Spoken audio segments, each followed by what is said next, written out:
Hey guys, today I'm going to show you how to remove and replace the front sway bar links on your 2010 Dodge Caravan. And we'll be installing these TTX sway bar links from Mevotech.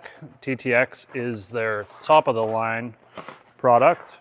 And we'll just take a look here. You can see they include a wrench to keep the stud from spinning. They are notched out, as well as a hex key cut out in the end of the stud as well. You get new fasteners, and these are super beefy joints. Replace them once, probably never have to replace them again. They're an oversized ball joint. Also, a really nice beefy seal in there to keep the moisture out and keep the grease in. Yes, they are greasable on both joints, and they come pre-greased. So basically, in order to change these, you're gonna have to get the vehicle lifted up and pull the front wheels. Now, you can see here we've got one stud that faces us, and unfortunately one stud that faces towards the engine, which makes things a little more difficult. This is a very severely rusted case, so giving you a first-hand worst case scenario. First thing I'm going to do is get the wire wheel on a drill, and we'll be cleaning these exposed threads out here to give us the best chance to get this nut off without it binding up on the threads.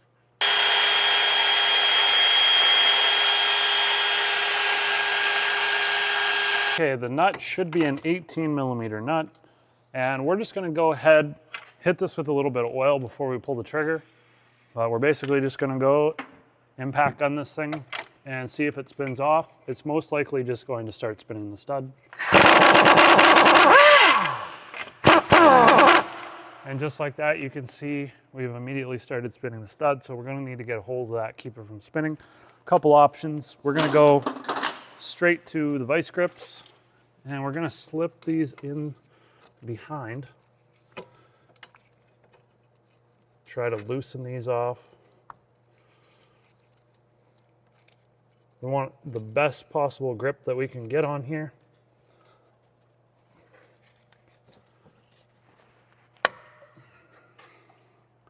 We'll try that.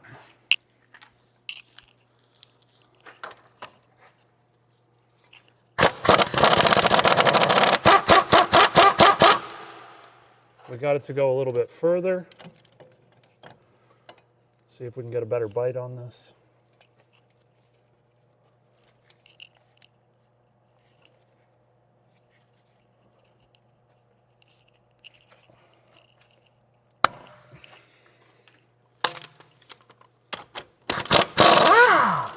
And there you go, we've got that nut off of there. Now, if you don't have vice grips, there is actually, it's either a Torx or a hex key cut out in the end of this stud as well. So you could use a wrench and something to hold the end of that. However, chances are that's probably going to round out, and vice grips are your best chance. You can see actually these sway bar links, I don't know if these are factory, but it looks like they also have slots in them as well, so you could stick a wrench on there. So let me know in the comments if yours are factory sway bar links. Do they have that notch cut out on them, or do they not? Next thing we got to do is tackle the bottom stud. So exact same procedure. We're going to start with the wire wheel on a drill, clean those threads up, lube them down, and try to get that nut off.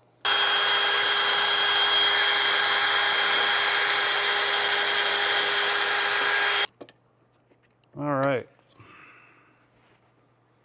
Let's get these vice grips in here. Nice firm clamp, and we'll hit that with some oil.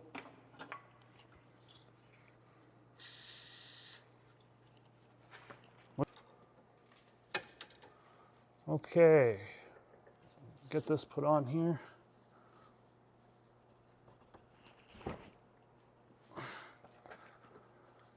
Now, unfortunately, there's not a whole lot of room, so I am going to just try to wrench this off, which really sucks.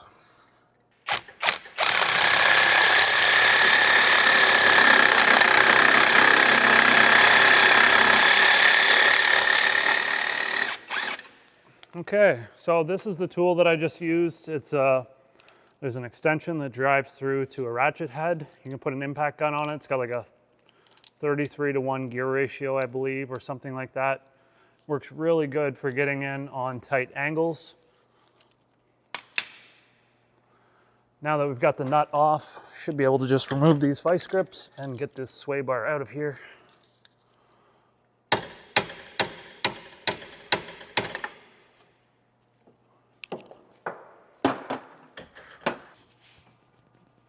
Might have to hit it with a hammer.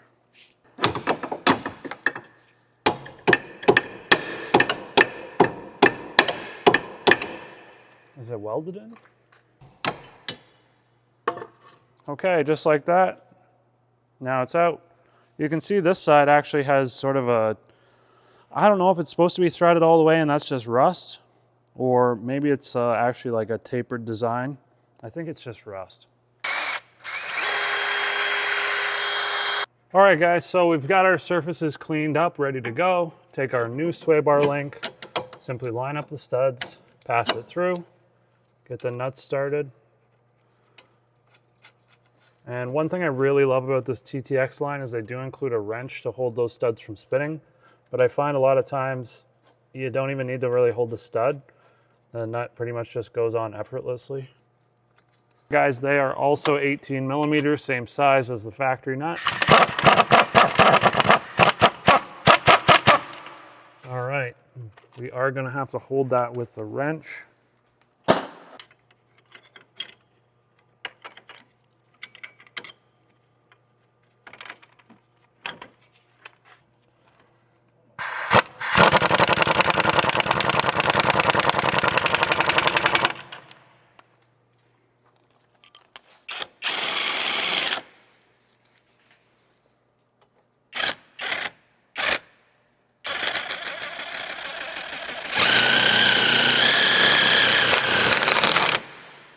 Okay, now we just need to torque these down to 65 foot-pounds.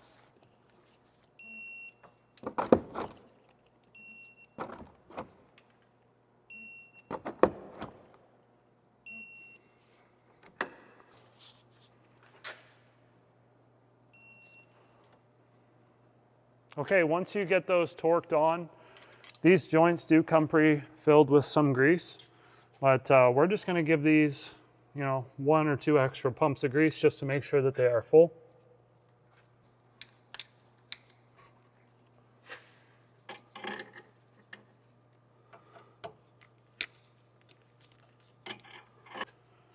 Okay, once you get done filling those up, you can just pop the little covers back on that are gonna protect those grease fittings.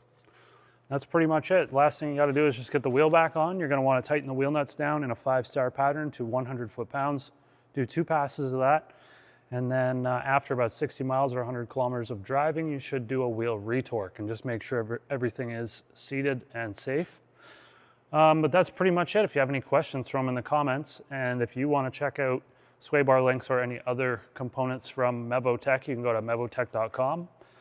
If you'd like to purchase their products, you'll have to go to partsavatar.com if you're in Canada, or Rock Auto if you're in the United States. Thanks for watching. Don't forget to subscribe, give the video a thumbs up if you liked it, and we'll see you in the next one.